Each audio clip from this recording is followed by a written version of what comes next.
नमस्कार दोस्तों, स्वागत है आपका अपने इस चैनल में। ओके फ्रेंड, तो आज हम बाल विकास के चौथे लेसन को लेके आए हैं। चौथे लेसन को रीड करेंगे। ओके। और हाँ फ्रेंड्स, सीएलटी की वैकेंसी आ गई है तो आप सबको पता ही चल गया होगा। ठीक है, तो अगर आप लोगों को प्रश्नोत्तर के माध्यम से पढ़ना है तो प्लीज़ फ्रेंड्स, तो आप कमेंट बॉक्स में कमेंट करके ज़रूर बताइएगा। तो जो मैं अभी सारा ये थ्योरी लेके आ रही हूँ, इसको क्वेश्चन फॉर्म में कर दूँगी। ओके फ्रेंड्स, कवर उसमें भी सब करूँगी, क्वेश्चन फॉर्म में भी सब कवर होगा, कुछ भी नहीं छूटेगा। लेकिन आप कमेंट करके ज़रूर बताइएगा कि अगर क्वेश्चन फॉर्म में आपको चाहिए। ठीक है, lesson bye lesson. Okay friends, तो चलिए इसी क्रम में हम देखते हैं। चौथा लेसन है हमारा विकास प्रतिमान के आधार। क्या है? विकास प्रतिमान के आधार। इसमें क्या है? पहला वंशानुक्रम एवं वातावरण, जिसे हेरिडिटी एवं इन्वायरमेंट कहते हैं। अगला है अधिगम एवं परिपक्वता, जिसे लर्निंग एंड मेचुरेशन कहते हैं। फिर इसमें अगले क्रम में देखते हैं वंशानुक्रम एवं वातावरण। वंशानुक्रम एवं वातावरण, वंशानुक्रम एवं वातावरण विकास प्रतिमान के आधार हैं। क्या क्या? वंशानुक्रम एवं वातावरण। वंशानुक्रम जो जन्मजात गुण होता है, जो हमें अपने पूर्वजों से मिलता है। वातावरण अर्जित गुण, जो हम यहाँ आके ग्रहण करते हैं, सीखते हैं, ये हमारा अर्जित गुण होता है। आगे वंशानुक्रम प्रक्रिया, प्रोसेस ऑफ हेरिडिटी। तो देखते हैं क्या है। मादा प्रजनन कोश अंडाणु, जिसे ओवम कहते हैं, और प्लस नर प्रजनन कोश, जिसे शुक्राणु स्पर्मेटोजोआ कहते हैं। दोनों के संयोग से ही जाइगोट यानी कि युग्मनज बनता है। ठीक है, कैसे कैसे प्रोसेस देख लीजिए। ओवम और स्पर्मेटोजोआ से क्या बना? जाइगोट। आगे, शरीर की समस्त कोशिकाओं की तरह ही प्रजनन कोशिकाओं में भी पाया जाता है। तो क्या पाया जाता है? क्रोमोसोम। क्रोमोसोम, प्रत्येक क्रोमोसोम में हजारों जीन्स पाए जाते हैं। हजारों जीन पाए जाते हैं। ये जीन्स ही वंशानुक्रम के कारक होते हैं, जो पीढ़ी दर पीढ़ी व्यक्ति के गुण को ले जाते हैं। तो व्यक्ति के गुणों को पीढ़ी दर पीढ़ी कौन ले जाता है? कौन ले जाता है फ्रेंड्स? जीन्स। ठीक है। वंशानुक्रम का वाहक कौन होता है? जीन। वाहक का मतलब वही हुआ कि जो पीढ़ी दर पीढ़ी हमारे लक्षणों को पूर्वजों से, ठीक है, जो हमारे वंशानुक्रम के लक्षण होते हैं या उनमें जो पाए जाते हैं पीढ़ी दर पीढ़ी, वही स्थानांतरित कौन करता है? जीन के माध्यम से वंशानुक्रम गुणों को। अगला है मानव प्रजनन कोषों में क्रोमोसोम, जिसे कहते हैं, क्रोमोसोम को फ्रेंड्स गुणसूत्र भी कहते हैं। क्रोमोसोम पाए जाते हैं कितने? 23 जोड़े। पेयर्ड में 23। ठीक है, तो 1 से 23 जोड़े पाए जाते हैं मानव में। ठीक है, जिसमें कि 22 जोड़े क्रोमोसोम एक समान होते हैं, जिसे समजातीय या ऑटोसोम्स कहते हैं। क्या? समजातीय या ऑटोसोम। किसे? 22 जोड़े क्रोमोसोम को। ठीक है, 22 जोड़े क्रोमोसोम जो होते हैं महिला या पुरुष में समान पाए जाते हैं, इसी कारण इसे क्या कहा जाता है? ऑटोसोम्स। चलिए आगे देखते हैं। तो ऑटोसोम्स देख लेते हैं इसके बारे में। ऐसे गुणसूत्र जो लिंग निर्धारण में शामिल नहीं होते हैं। ठीक है, लिंग निर्धारण में ऑटोसोम्स गुणसूत्र शामिल नहीं होते हैं। तो क्वेश्चन ऐसे भी बन सकता है कि कौन से गुणसूत्र लिंग निर्धारण में शामिल नहीं होते हैं, तो उसमें ऑप्शन में कई दे के ऑटोसोम्स भी दे देगा। तो क्या है? ऑटोसोम्स। ठीक है, लिंग निर्धारण में शामिल नहीं होते हैं। ऑटोसोम पुरुष और महिलाओं में समान रूप से पाए जाते हैं। अगला है ऑटोसोम शरीर के विकास और कार्य से जुड़े होते हैं। ठीक है, ये लिंग निर्धारण में नहीं, किसमें? शरीर के विकास और कार्य से जुड़े होते हैं। ऑटोसोम गुणसूत्र शरीर के अन्य लक्षणों और विशेषताओं को निर्धारित करते हैं। ठीक है, लिंग के अलावा, लिंग निर्धारण के अलावा क्या क्या? जैसे ऊंचाई हो गई, त्वचा का रंग आदि, ये सब कौन निर्धारित करता है? ऑटोसोम्स। स्त्री और पुरुष में भिन्न भिन्न होते हैं। ओके, स्त्री और पुरुष में भिन्न भिन्न होते हैं। क्या? 23वीं जोड़ी। ठीक है, कौन सी गुणसूत्र? 23वीं जोड़ी स्त्री और पुरुष में भिन्न होते हैं। 23वें जोड़े क्रोमोसोम को लिंग निर्धारण गुणसूत्र कहते हैं। तो ठीक है, क्लियर हुआ दोस्तों। लिंग निर्धारण गुणसूत्र कौन सा है? 23वां जोड़ी। वहीं पे 22वें जोड़ी को हम देख रहे थे, ऑटोसोम्स कहते हैं। 23वां जोड़ी क्या है? लिंग निर्धारण। लिंग निर्धारण गुणसूत्र को एलोसोम या हेट्रोसोम भी कहते हैं। क्लियर हुआ? तो अगर पूछ लिया जाए लिंग निर्धारण गुणसूत्र जो होते हैं, ओके, तो क्या कहते हैं उसे? एलोसोम या हेट्रोसोम। ठीक है फ्रेंड्स, क्या कहते हैं? एलोसोम या हेट्रोसोम। तो क्लियर हुआ? लिंग गुणसूत्र जिसे सेक्स क्रोमोसोम या एलोसोम हेट्रोसोम कहते हैं, उसके बारे में देखते हैं क्या है। ये गुणसूत्र लिंग निर्धारण में महत्वपूर्ण भूमिका निभाते हैं। महिलाओं में यक्स यक्स, ठीक है, जिसे लिंग गुणसूत्र या 23वीं जोड़ी कहते हैं। महिलाओं में 23वीं जोड़ी या लिंग गुणसूत्र क्या है? X x.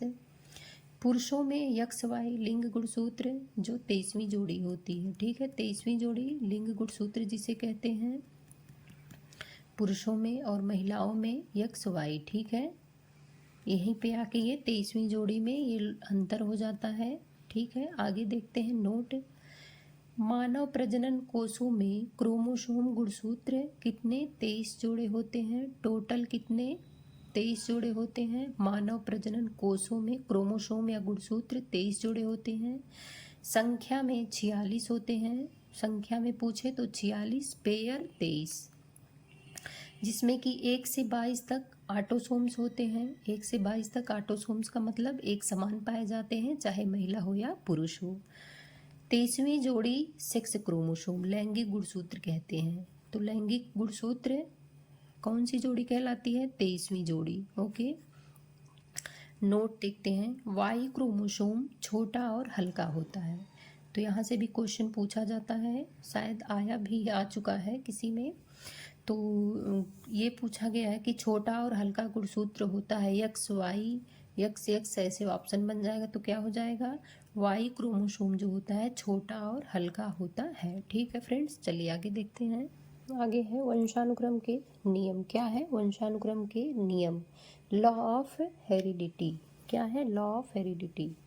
नंबर 1 है बीजकोष की निरंतरता का नियम। बीजकोष की निरंतरता का नियम, इसे सर्वप्रथम इस मत का प्रतिपादन गाल्टन ने 1745 ईस्वी में किया। किसने? और बिस्मैन ने इनका समर्थन किया। किसने? बिस्मैन ने समर्थन किया। किसका? गाल्टन का। गाल्टन ने क्या दिया है? बीजकोष की निरंतरता का अध्ययन। अगला है अर्जित गुणों के हस्तांतरण का नियम। इसका प्रतिपादन लैमार्क ने किया है। अर्जित गुणों का हस्तांतरण लैमार्क का है। प्रत्यागमन का नियम, ये क्या कहलाता है? प्रत्यागमन का नियम मतलब संतति में माता पिता से विपरीत गुणों का पाया जाना, यानी कि बच्चों में माता पिता से जो विपरीत गुण होते हैं, पाए जाते हैं, वही क्या कहलाता है? प्रत्यागमन का नियम। जैसे मंद बुद्धि माता पिता के विशिष्ट बुद्धि बालक, या प्रतिभावान माता पिता के मंद बुद्धि बालक। ठीक इसी में वंशानुक्रम को निर्धारित करने वाले 2 गुणसूत्र होते हैं। तो यहाँ से भी क्वेश्चन अगर बन गया कि वंशानुक्रम को निर्धारित करने वाले, किसको? वंशानुक्रम को निर्धारित करने वाले 2 गुणसूत्र कौन कौन से होते हैं? तो नंबर 1 है डोमिनल, जिसे जागृत गुणसूत्र कहते हैं। दूसरा क्या है? रिसेसिव, जिसे सुप्त गुणसूत्र कहते हैं। क्या है? डोमिनल और सुप्त। डोमिनल देख लेते हैं, जो जागृत होता है या माता पिता के समान गुण प्रदान करते हैं, यानी कि जागृत है तो माता पिता के समान ही गुण बच्चों में जागृत हो जाते हैं। सुसुप्त में क्या है? रिसेसिव, माता पिता से विपरीत गुण प्रदान करते हैं, ठीक है, माता पिता से विपरीत गुण। तो ये था प्रत्यागमन का नियम। आगे देखते हैं नंबर 4 समानता का नियम। समानता का नियम किसे कहते हैं? ये एक परिवार के भिन्न लोगों में समानता पाई जाती है। एक परिवार के विभिन्न लोगों में समानता पाई जाती है। जैसे माता पिता पूर्वजों के गुण जन्म से ही ग्रहण कर लेते हैं, ठीक है, माता पिता है ना, या पूर्वजों के गुण जो होते हैं जन्म से ग्रहण कर लेते हैं, यानी कि समानता पाई जाए, उसे समानता का नियम कहते हैं। अगला है विभिन्नता का नियम। विभिन्नता का, एक ही माता पिता के सभी बच्चे समान नहीं होते हैं, बल्कि उनमें क्या? कद, रंग आदि में असमानता पाई जाती है, यानी कि समान नहीं है, भिन्नता पाई जा रही है। अगला हम देखते हैं जीव सांख्यिकीय नियम। तो जीव सांख्यिकीय नियम क्या है? बालक अपने पूर्वजों से, क्या है? बालक अपने पूर्वजों से एक अनुपात में गुण प्राप्त करता है। जैसे आधे गुण माता पिता से, चौथाई दादा दादी से, नाना नानी से, 8वां भाग परदादा परदादी से, परनाना परनानी से आदि। तो क्या है ये? जीव सांख्यिकीय का नियम है। ठीक है, सांख्यिकीय का नियम यानी कि एक अनुपात में बच्चे जो है गुणों को प्राप्त करते हैं, ठीक है, अपने पूर्वजों से, है ना। तो इसे क्या कहते हैं? जीव सांख्यिकीय का नियम। चलिए आगे देखते हैं मेंडल के वंशानुक्रम का नियम। ठीक है, तो ये क्वेश्चन ये भी बनता है कि वंशानुक्रम का नियम किसने दिया है? मेंडल ने, ग्रेगर जॉन मेंडल। चलिए देखते हैं। ग्रेगर जॉन मेंडल को आनुवंशिकी का जनक, फादर ऑफ जेनेटिक्स कहा जाता है। तो फादर ऑफ जेनेटिक्स किसे कहा जाता है? ग्रेगर जॉन मेंडल को। उन्होंने किस पे अपना प्रयोग किया था? तो मटर के पौधे पे। ठीक है, उन्होंने मटर के पौधे पर प्रयोग कर वंशानुक्रम हेरिडिटी के नियमों की खोज की। किसने? ग्रेगर जॉन मेंडल ने। आगे है मानव वंशानुक्रम की अधिकांश जानकारी 19वीं शताब्दी में मेंडल के प्रयोगों से प्राप्त हुई। ठीक है, मेंडल के द्वारा, ठीक है, मेंडल के द्वारा ही ये बताया गया है कि एक होता है जीनोटाइप, दूसरा होता है फिनोटाइप। तो देख लेते हैं जीनोटाइप और फिनोटाइप क्या है। जीनोटाइप जो जीव के अंदर मौजूद जीन की रचना, जैसे जो माता पिता से मिलती है, ठीक है, इसे जीनोटाइप कहते हैं, यानी कि जीन से जो मिल रहा है और ये जीव के अंदर मौजूद होता है। वहीं पे देखते हैं फेनोटाइप क्या है? जीव के बाहरी दिखने वाले गुण, यानी कि जो बाहर प्रकट हो जाते हैं, दिख जाते हैं, वो क्या है? फिनोटाइप है। जीनोटाइप में देखते हैं या दिखाई नहीं देता है, शरीर के अंदर होता है, जैसे डीएनए में। ठीक है, तो जीनोटाइप क्या है? ये डीएनए में होता है, दिखाई नहीं देता है।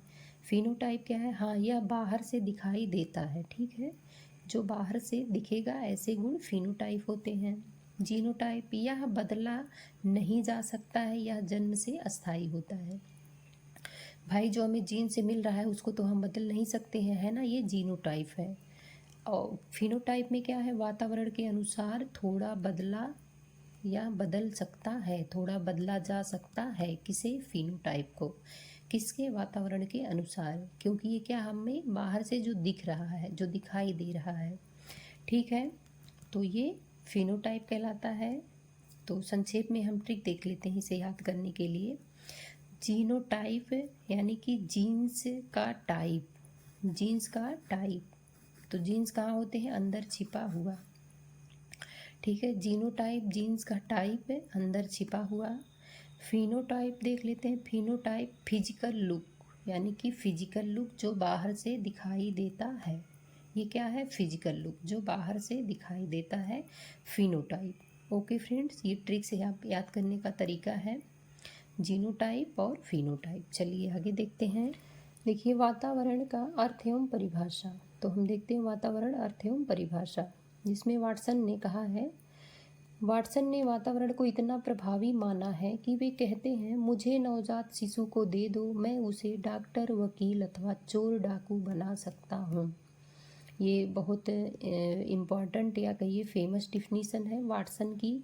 ये क्या कहते हैं? मुझे नवजात शिशु दे दो, मैं उसे डॉक्टर, वकील अथवा चोर डाकू बना सकता हूँ।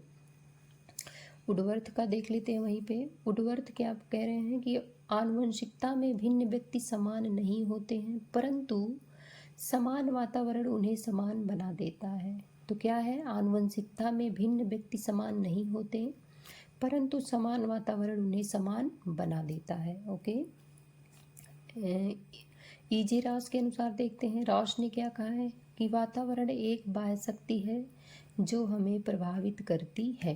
वातावरण एक बाह्य शक्ति है जो हमें प्रभावित करती है। ये किसने कहा है? रॉस ने कहा है। ठीक है, रॉस ने क्या कहा है कि वातावरण वह बाह्य शक्ति है, ठीक है, जो हमें प्रभावित करती है। रॉस शक्ति, रॉस शक्ति। चलिए आगे देखते हैं क्या है। वातावरण के प्रकार, टाइप ऑफ इन्वायरमेंट। वातावरण के प्रकार, इसमें देखते हैं 5 प्रकार से दिया गया है। नंबर 1 भौतिक वातावरण। तो भौतिक वातावरण किसे कहते हैं? वे सभी चीज़ें जिन्हें देखा एवं स्पर्श किया जा सकता है, वो क्या है? भौतिक वातावरण है। जैसे जल, वायु, भोजन आदि, यानी कि जो भी प्राकृतिक वातावरण है वो क्या है? भौतिक वातावरण। अगला है मनोवैज्ञानिक वातावरण। ये क्या है? कृत्रिम वातावरण जैसे सामाजिक रीति रिवाज जो मानव द्वारा बनाया गया है वो मनोवैज्ञानिक वातावरण है। अगला, जन्म पूर्व वातावरण। जन्म पूर्व वातावरण बीज कोशीय और बीज कोशों के मध्य, ये है जन्म के पहले, जन्म पूर्व वातावरण।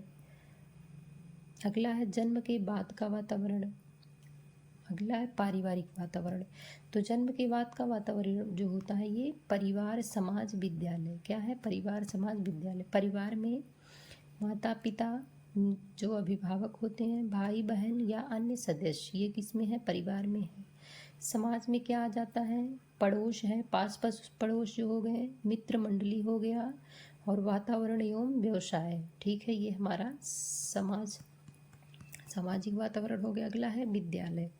विद्यालयी वातावरण जो होता है शिक्षक, अनुशासन, सहपाठी।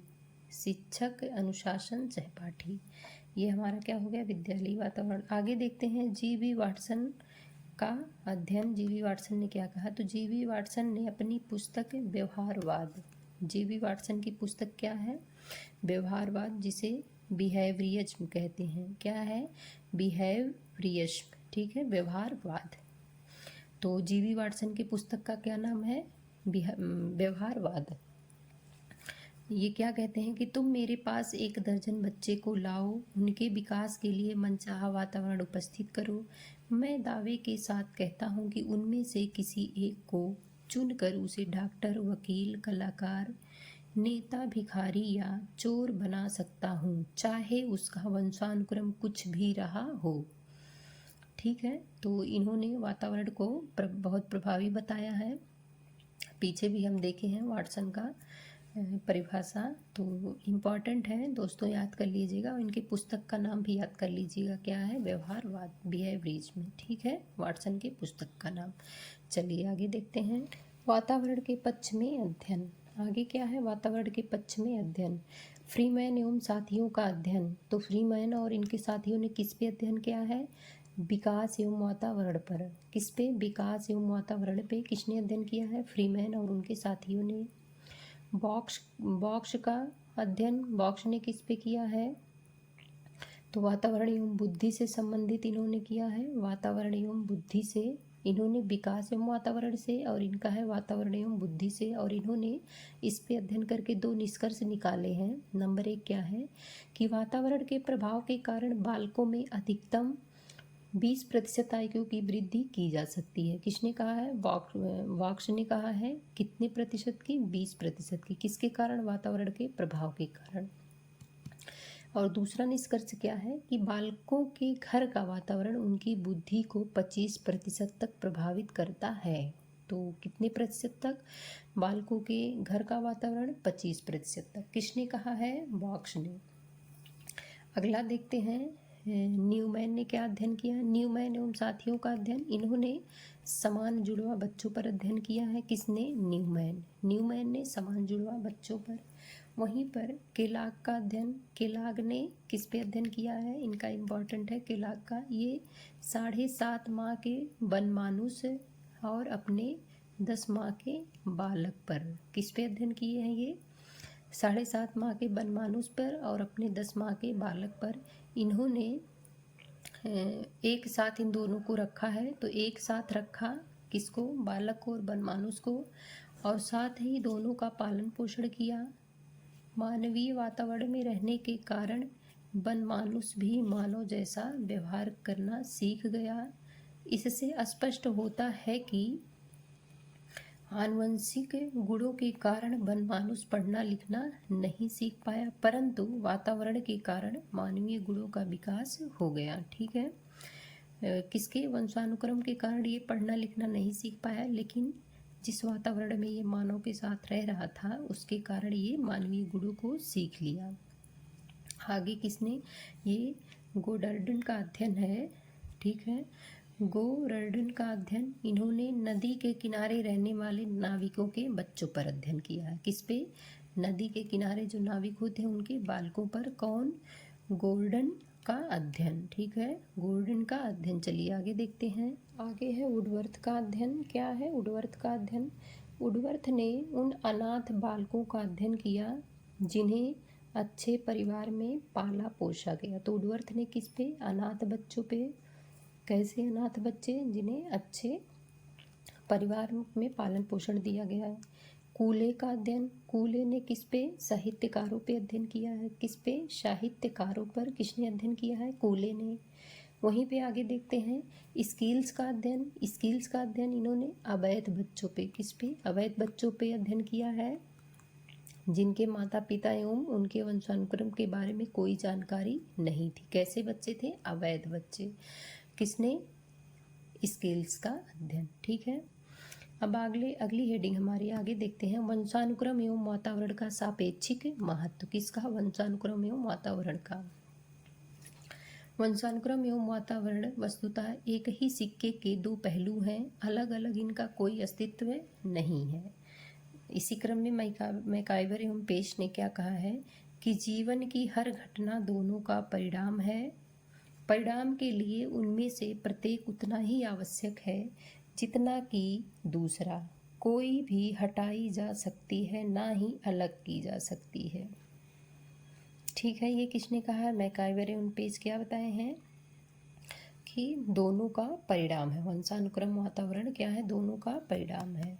आगे उडवर्थ है, मार्विक्स ने क्या कहा है? वंशानुक्रम तथा वातावरण का संबंध जोड़ के समान नहीं बल्कि गुणा के समान है। किसके समान है? गुणा के समान है। किसने कहा है? मार्विक्स। उडवर्थ एवं मार्क्विस है। किसने? उडवर्थ एवं मार्क्विस ने क्या कहा है? गुणा के समान है। वंशानुक्रम और वातावरण क्या है? गुणा के समान है, जोड़ के समान नहीं है। अतः व्यक्ति इन दोनों का गुणनफल है, योगफल नहीं है। ये इम्पॉर्टेंट है फ्रेंड्स, तो पूछ सकता है। उडवर्थ और मार्विक्स ने क्या बताया है कि जोड़ के समान या गुणनफल के समान क्या है? तो गुणनफल के समान, योगफल नहीं है। व्यक्ति विकास बराबर वंशानुक्रम गुणे वातावरण। ठीक है, इन्होंने क्या बताया है कि गुणा के समान है। चलिए आगे देखते हैं। आगे क्या है फ्रेंड्स? उडवर्थ ने क्या कहा है? यह पूछना किसी बालक के लिए वंशानुक्रम आवश्यक है या वातावरण, ठीक इसी प्रश्न के समान बेतुका, निरर्थक एवं मूर्खतापूर्ण है कि किसी मोटर कार के लिए पेट्रोल जरूरी है या ड्राइवर।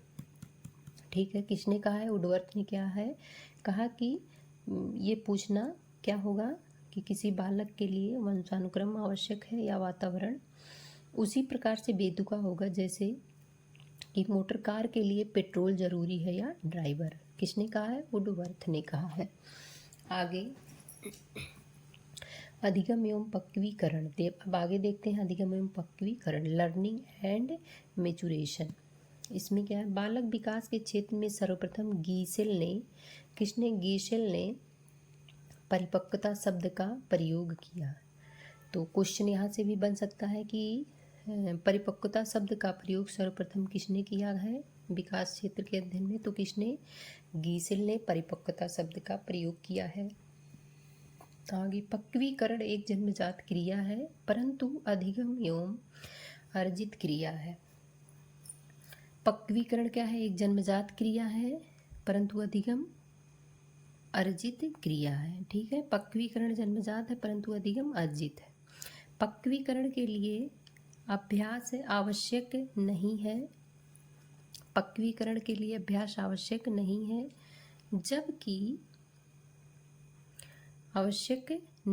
जबकि अधिगम के लिए अभ्यास आवश्यक है। आगे परिपक्वता एवं स्वतः चलने वाली वह प्रक्रिया है। परिपक्वता एक, यहाँ फ्रेंड्स एक होगा, परिपक्वता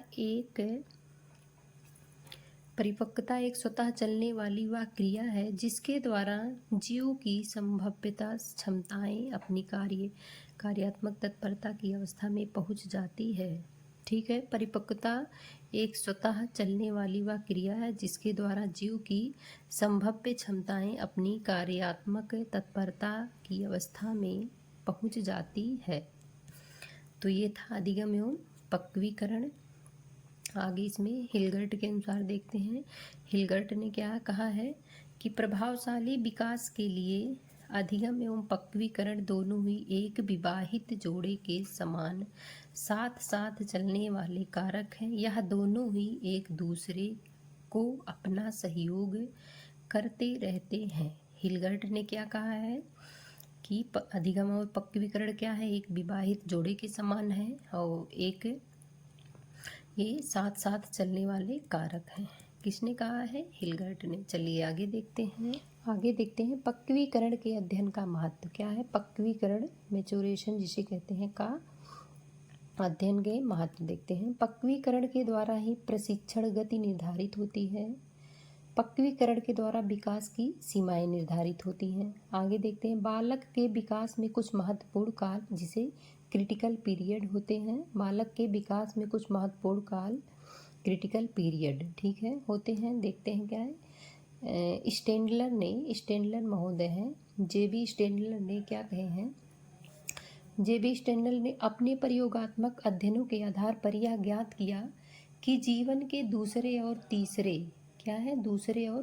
वर्ष तो ये 2 से ढाई वर्ष भी दे देगा, कहीं कहीं 2 से ढाई भी मिलता है। तो बच्चे के जीवन के दूसरे और तीसरे वर्ष या 2 से ढाई वर्ष में क्रिटिकल पीरियड ठीक है, क्रिटिकल पीरियड बालक में पाया जाता है। तो यहाँ से क्वेश्चन बन सकता है क्रिटिकल पीरियड कितने वर्ष में बच्चे में पाया जाता है। तो दूसरे या तीसरे वर्ष में या 2 से ढाई वर्ष में, दूसरे या तीसरे वर्ष में क्रिटिकल पीरियड पाया जाता है ठीक है। इस काल में या क्रिटिकल पीरियड के बारे में किसने बताया? तो स्टेनलर ने। आगे इस काल में बालक माँ से अलग रहने की आदत सरलता से विकसित कर सकता है, जिससे वह स्वावलंबन यानी कि इंडिपेंडेंट के गुण विकसित कर सकता है ठीक है। किसमें? इसी की क्रिटिकल पीरियड में। आगे मैग्रो ने क्या कहा कि मैग्रो ने 2 जुड़वा लड़कों जॉनी और जिमी पर प्रयोग किया। तो मैग्रो का प्रयोग किस पे है? जॉनी और जिमी पर। इन्होंने क्या बताया है कि एक फाइलोजेनेटिक जो जाति विकास, फाइलोजेनेटिक जिसे जाति विकास कहते हैं, ये क्रिया में क्या बताया? जाति विकास फाइलोजेनेटिक क्रिया में जैसे बैठना, खड़े होना, चलना आदि, ये क्या है? ये अर्जित की जाने वाली अति आवश्यक क्रियाओं पर अभ्यास से कोई सुधार नहीं होता, यानी कि ये अर्जित की जाती हैं। कौन? फाइलोजेनेटिक जाति विकास क्रियाएं जैसे बैठना, खड़े होना, चलना। अगला क्या है? ऑन्टोनोजेनेटिक। क्या है? ऑन्टोनोजेनेटिक जिसे कहते हैं जीव विकास क्रियाएं। क्या है? जीव विकास क्रियाएं। ये क्या है? स्केटिंग करना, साइकिल चलाना आदि। क्या है ऑन्टोनोजेनेटिक? स्केटिंग करना, साइकिल चलाना आदि ठीक है। इसे अभ्यास से सीख सकते हैं। क्या है ये? अभ्यास से इसे नहीं। ये क्या है?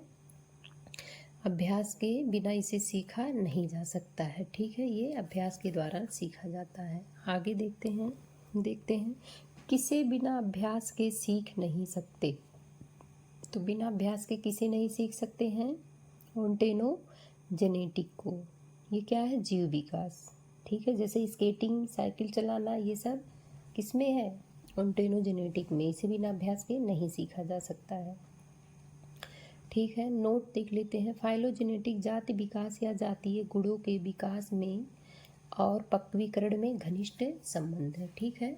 फाइलोजेनेटिक यानी जो हम जातीय विकास कह रहे थे, जैसे बैठना, चलना, खड़े होना, इसमें क्या है? जब मेच्योरिटी आती है तभी ये होगा। तो पक्वीकरण में और फाइलोजेनेटिक में क्या है? घनिष्ठ संबंध है।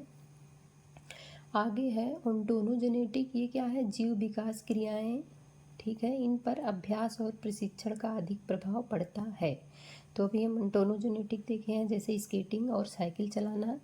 ये क्या है? ये अभ्यास और प्रशिक्षण से ही इस पर सीखा जा सकता है या उसका प्रभाव इस पर पड़ता है। ओके फ्रेंड्स, तो आप लोगों को आई होप पसंद आया होगा फ्रेंड्स। तो चलिए आप लोग मेहनत करिए, पढ़ते रहिए। Okay friends, thank you, bye bye.